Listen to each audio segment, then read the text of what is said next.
What's up guys, Sub-Zeric here, back for another VOD review. Today we got something pretty fun. This is a VOD from K3 Soju. I'm sure most of you know and love him. Soju is somebody who, a lot of times on ladder, it might seem like he's trolling. Sometimes he's, queuing up games in Valorant and instead of practicing his TFT. But when it counts, when it's important, he is always doing well. He is always putting in the time, and he has a tournament this weekend. Tactician's Trials #2. I'm playing in this tournament as well because I'm basically, Soju didn't get a bye to the third day. I didn't get a bye to the second weekend either way. So, it's completely fine. It's whatever. I'm basically as good as Soju XD. But knowing that there's a tournament coming up so quickly, that means that Soju's kind of in form. He's been doing pretty well on ladder. He's about 1300 LP at the time of this recording. So he's obviously very, very high up there. And Soju did something this game that I thought was really, really, really cool. Soju played insanely flexible on his 4-2 roll down, and I think that's something that's going to be better the further that we get into this patch. He also takes Scoreboard Scrapper here. This is an augment that I think a lot of people... It was lowly rated by a lot of people early on into the set, and then I think more recently people have started to realize how good Scoreboard Scrapper is when you just do exactly what Soju's doing here. You take Scoreboard Scrapper and you basically full open. You say, I need to lose these early fights. He even frontlines his Loon to try to be this Fortune player, and I mean, we have a trait in, so it's going to be really hard for us to lose this. He would have had to get out of the Umbral here in order to lose this fight, which feels bad. So he's going to lose a round of Scoreboard Scrapper, but that's one round, not the end of the world, and we get to keep the Loon, which is very nice. But Soju took Scoreboard Scrapper, played a very weak early game this game, as you can already see. He just full sells and makes 20 here. I love this, just the actual full open here. Honestly, it would have been nice to do that last round, and then we would have guaranteed the loss to the other player. But full open here into a really, really flexible 4-2. A lot of people, when they've been playing TFT this set, have very narrow ideas of what strong comps are, what strong level 8 boards are. They say, okay, you have to play, this comp. Right now, it's this Ashe comp is so strong, this Lillia comp is so strong. You have to play exactly these 7 units, exactly these 8 units to be strong. And Soju basically completely rejected that this game and just played whatever units that he found with whatever items that he found, and it did very well. So this is, I think, going to be a really, really fun game to watch, to talk about flex play in general.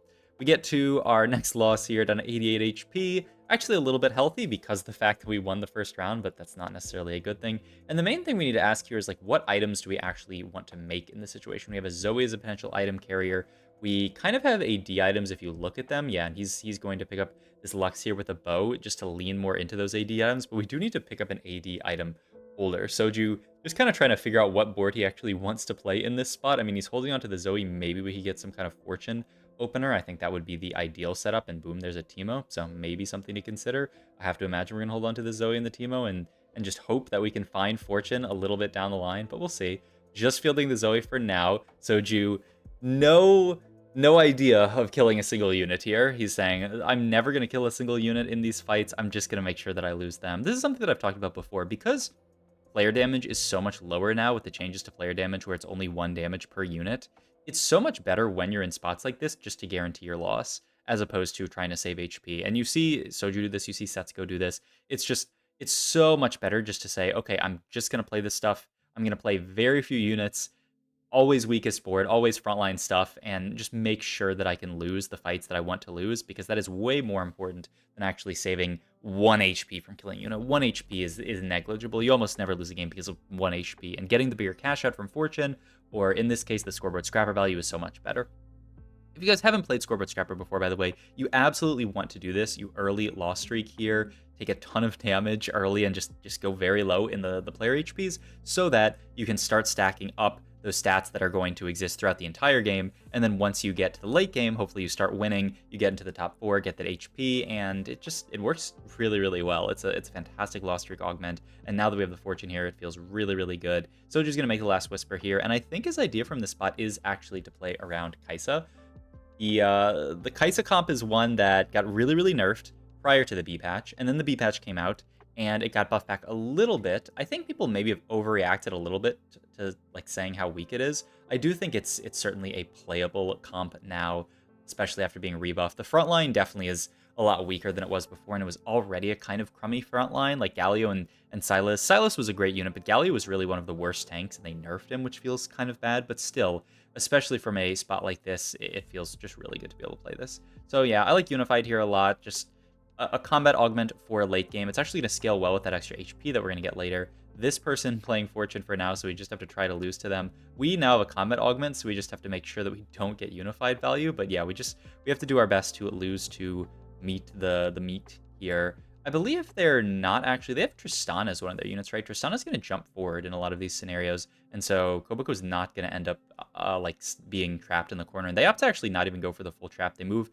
a unit down. This is a close fight. I'm not actually sure who wins this, because Tri's going to jump here. Okay, yeah, it looks like Soju's going to win this here. They did that other positioning that people have talked about before, where you basically move one more unit over to the left here, and so that makes these units walk forward. It means Soju can basically never trap his units, because his units are always going to walk forward, and it worked out really well, because Soju's units, he had 3 units on the right side, they ended up focusing down this unit. So smart positioning by that player. It basically completely griefed Soju's positioning and made his spot a lot worse, actually, losing his loss streak, losing his fortune here. Now his fortune cash out is going to be really low, so this is a pretty rough early game, honestly. I don't know if Soju had mirrored that positioning, if he could have lost that fight, because he is playing Teemo over the guy's Tristana, but hey.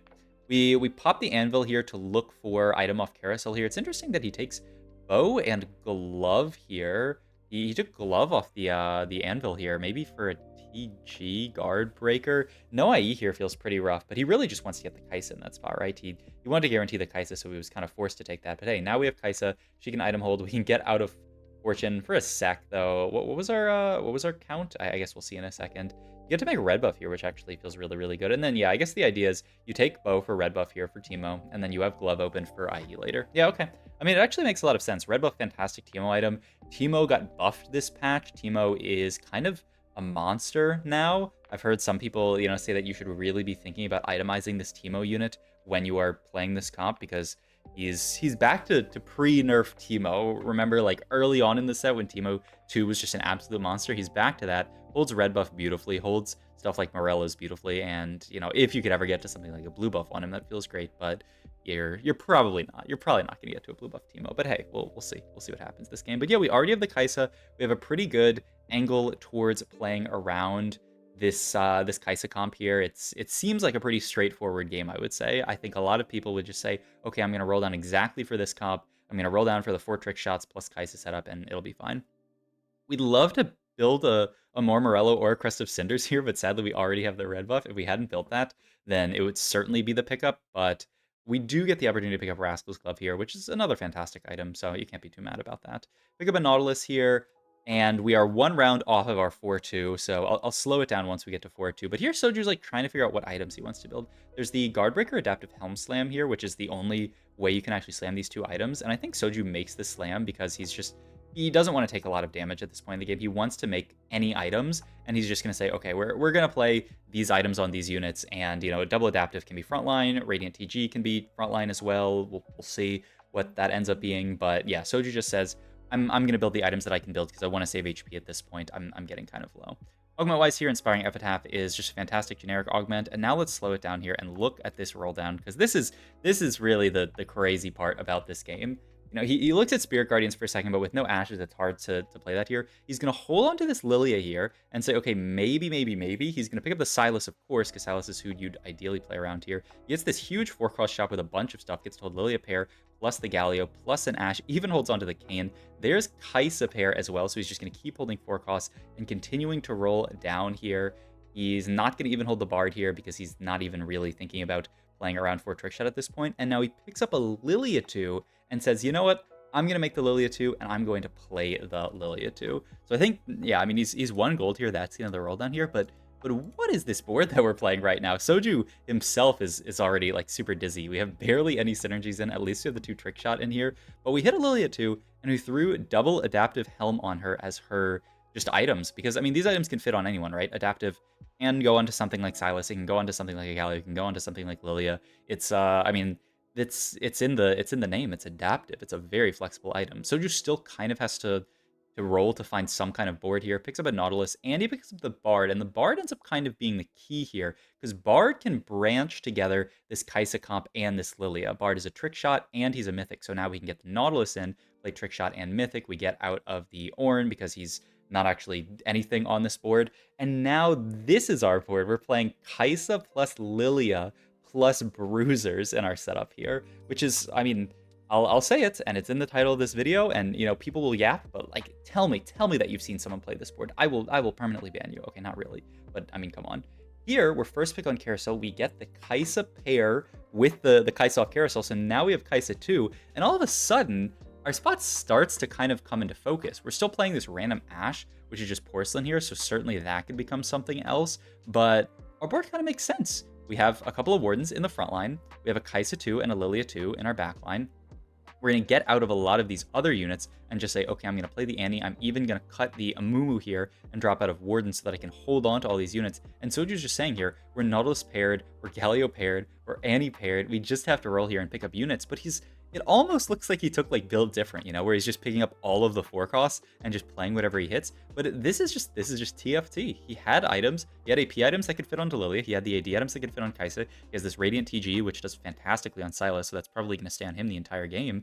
And it just kind of works. There's Annie too, which is a huge boon to our frontline. Now we actually have like pretty solid frontline with the Annie too, and we can start trying to figure out when we're going to go 9. The only problem with going 9 in this position is that we have too many pairs to want to go 9. We have the Galio pair and the Nautilus pair here still, and we're kind of low. We very, very stacked up on that scoreboard scrapper. We're 36 HP, so if we get 1 or 2 more fight wins, maybe even after this win, we might end up in the top 4, get that extra HP from scoreboard. Okay, maybe 1 more fight win and we get there. But hey, right now we're still stacking that AP and AD. Also, it's really, really nice that Scoreboard Scrapper giving us those stats. You know, the AP is fantastic on Lillia, the AD is fantastic on Kaisa, so the duo carry ends up actually kind of making a lot of sense here. Also, the AP fantastic on something like Sylas, the AD really just only good on Kaisa, but hey, we get some gold for minions here, pick up a random Cho'Gath too. I'm not really sure. He's thinking about a 5 Mythic setup. This is super woke. I don't know if he ends up actually playing this board because I don't know how much stronger it really looks. I mean, I guess you could think about 5 Mythic here, but yeah, I don't think 5 Mythic actually makes any sense. Picks up the he ends up making oh my god, he wants to move the IE over to the Kaisa, of course, so he goes for Guard Breaker on Annie. Actually, this is super sick just for the stats onto her. Okay, I did not see this part of the game, but that is pretty wild. The Guard Breaker BT Annie, certainly not BIS Annie, but hey, BT is going to be tank stats onto her. The Guard Breaker is, I mean, a little bit of extra damage, I guess. I mean, sure, she'll do something. He gets the Koboko encounter here, which actually feels really, really bad. There's a reason why he doesn't dance here. He doesn't have an open component, and there's a high chance that he's just going to get 1 component here, so no need to dance there, and he actually decides to not dance, but sadly, it still ends up in the situation where he gets the double components. Hey, we are in the top half after that last fight, so now we're getting that extra HP onto our entire board, plus all that extra AD and AP that we've stacked up across the course of the game. And you can see, man, we just beat a Syndra board with a Radiant blue buff. This board is in no means weak, is by no means weak, and I mean, it's just 4 costs. It's just 4 costs and friends on the board. We pick up the Nautilus too, still rolling here because we're still Sylas paired, still Galio paired, and these are pretty uncontested units in TFT in general. Also, really smart by Soju, moves the Sylas out there onto the left so that he gets the Gargoyles value. That's actually really, really nice. He's actively moving the Sylas around to get good value. And look at this 6 win streak. The Scoreboard Scrapper into just this crazy board is actually destroying everyone. He's already top 6, and in a few more rounds, he'll be guaranteed top 4.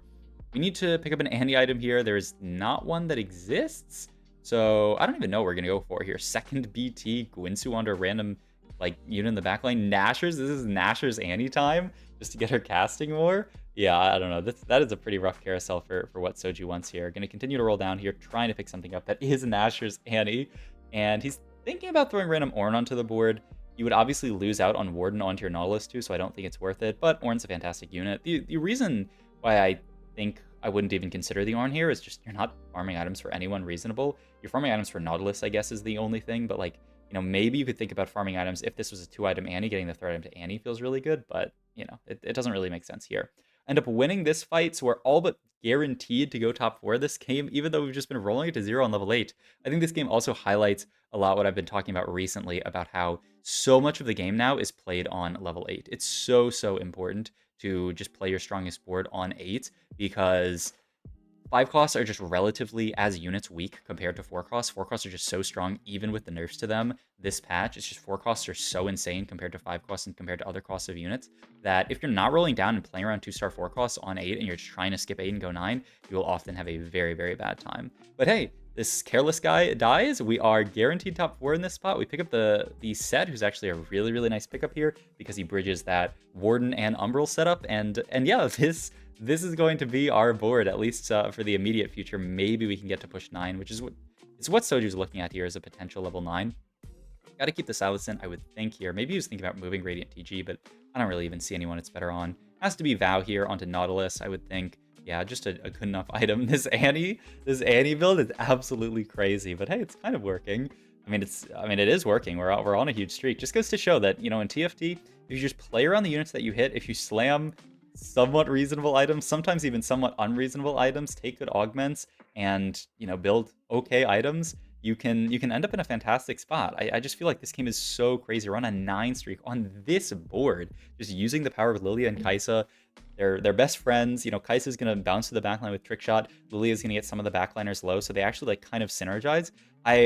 I would not be one to post this VOD and say, is this comp broken? Is this the new strongest board? But it's a really cool board, and I think just the idea behind this board is so cool. The idea behind, I have AP items, I have AD items, I don't have to play Ashe Lillia, I can play Kaisa Lillia, use the Bard for trick shot, play a Bruiser frontline because I hit Bruisers. Like, it's such a cool board. And look at this, we're almost top 3 guaranteed. We're looking to push level 9 in this situation. We really don't have much to add here on 9 is the only issue. There's very few. You'd want to throw in a random 5 cost on this board, but like I've been talking about, I just don't care that much about random 5 costs. There's some idea of playing like 6 Invoker, like getting out of some of these units, and, you know, like getting Azir plus maybe like cut out some of the Bruisers, but I mean, there's no way you're cutting Galio at this point, so like it would either be just play Galio as a random threat unit on this board, or, you know, maybe you're cutting Set at this point, getting in something like a 4 Invoker. I'm not really even sure. Everyone else takes a ton of damage here. I think Soji goes for something pretty cool with Carousel here. He picks up the Heavenly Spat here, because we don't actually have any units left to itemize. And no, we do not have Heavenly in on this board, but the idea is he can now throw in any Heavenly unit. He can throw in this random Soraka here to give Heavenly to his entire team, and this is just the idea, right? We can play random Heavenly onto the entire board, pick up Wukong here, which is attack speed for everyone, which feels really good. And he's just, you know, Wukong's an okay unit. If we hadn't picked up Wukong, Soraka probably would have been best. The AP is not amazing, but the just utility of Soraka is great. We are fighting, also, interestingly, another Kaisa board, talking about how people think Kaisa is kind of weak. This guy is another guy in the top 3, just barely beats us. They're playing the more Ink Shadow version of Kaisa, I believe. But yeah, I mean, maybe we can look at their board in a sec the next time we fight them. But they're actually really like top 3 now after that fight. Very strong. We actually pick up the Nico here to potentially play 5 Mythic, and we get the Cho'Gath in for the actual 5 Mythic. Such a cool board that he threw together here. 5 Mythic, extra stats onto the Lillia, extra stats onto the Nautilus feels really good. We are fighting an Umbral Azir too. This guy luckily didn't hit any kind of 3-star Umbral in the Elune, but still, man, the power of 6 Umbral just to execute everything is so scary. This guy was so strong this game. However, by 1 HP, we actually get a second here. I don't know. How can you say that this game was not sick? How can you not love TFT when you see Soju play a game like this? It was so creative, so flexible, and he got rewarded so well for it with a top 2. Just a fantastic game out of Soju. So hope you guys enjoyed this video. If you did, please like, comment, subscribe. Check out my Twitch and all my other links down below. Thanks for watching.